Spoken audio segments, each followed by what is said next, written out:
ಸಂಕ್ರಾಂತಿ ಹಬ್ಬ ಅಂತಂದ್ರೆ ಎಲ್ರಿಗೂ ನೆನಪಾಗೋದು ಎಳ್ಳು ಬೆಲ್ಲ ಮತ್ತು ಕಬ್ಬು, ಹೌದಲ್ರಿ?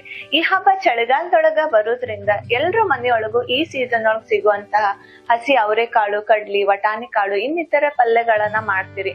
ಹಂಗೇನೆ ಗುರಳು, ಎಳ್ಳು, ಅಗಸಿಗಳ ಚಟ್ನಿ, ಮತ್ತ ಗೋಧಿ, ಬೆಲ್ಲ, ತುಪ್ಪ, ಎಲ್ಲ ಡ್ರೈ ಫ್ರೂಟ್ಸ್, ಕೊಬ್ಬರಿಗಳನ್ನ ಬಳಸಿ ಮಾಡಿರುವಂತಹ ಮಾದ್ಲಿ, ವಿಶೇಷವಾಗಿ ಸಜ್ಜಿ ರೊಟ್ಟಿ, ಎಳ್ಳುಂಡಿ, ಎಳ್ಳು ಹೋಳಿಗೆ, ಮತ್ತ ಕೆಲವೊಬ್ಬರ ಮನೆಯೊಳಗ ಬ್ಯಾಳಿ, ಅಕ್ಕಿ, ಕೊಬ್ಬರಿ, ತುಪ್ಪ, ಬೆಲ್ಲಗಳನ್ನ ಬಳಸಿ ಮಾಡಿರುವಂತ ಪೊಂಗಲ್, ಹೀಗೆ ಅನೇಕ ವಿಶೇಷ ಅಡುಗೆಗಳನ್ನ ಮಾಡಿ ಈ ಹಬ್ಬನ ಎಲ್ರು ಆಚರಣೆ ಮಾಡ್ತೀರಿ.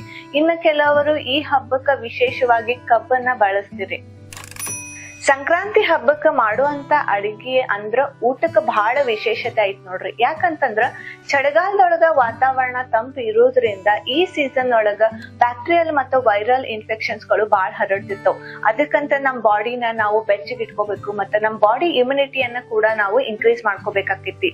ಸೊ ಸಂಕ್ರಾಂತಿ ಹಬ್ಬಕ್ಕೆ ಮಾಡುವಂತಹ ಅಡಿಗೆ ಅಂದ್ರೆ ಇದ್ರೊಳಗ್ ಬಳಸುವಂತಹ ಪದಾರ್ಥಗಳಲ್ಲಿ ಎಲ್ಲ ತರಹದ ಎಸೆನ್ಷಿಯಲ್ ನ್ಯೂಟ್ರಿಯೆಂಟ್ಸ್ ಗಳು, anti viral, anti bacterial, aunty inflammatory effects ಗಳು ಇರೋದ್ರಿಂದ ಈ ಪದಾರ್ಥಗಳನ್ನ ನೀವು ಸೇವನೆ ಮಾಡಿದಾಗ ನಮ್ ಬಾಡಿಗೆ ಒಂದು ಉಷ್ಣತೆ ಪ್ರಭಾವ ಸಿಗುತ್ತ, ಹಂಗನ ನಮ್ ಬಾಡಿ ಇಮ್ಯುನಿಟಿ ಕೂಡ ಇನ್ಕ್ರೀಸ್ ಆಗ್ತೈತಿ.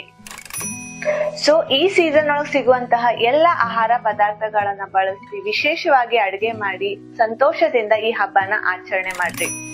ಎಳ್ಳು, ಬೆಲ್ಲ, ಕಬ್ಬು ಸಿಹಿಯ ಸಂಕೇತ ಅಂತ ಹೇಳ್ತಾರೆ. ಎಲ್ರು ಎಳ್ಳು ಬೆಲ್ಲನ ಹಂಚ್ಕೊಂಡು ಸುಖ, ದುಃಖ, ನೋವು, ನಲಿವಿನಿಂದ ಜೀವನನ ಸಾಗಿಸ್ರಿ.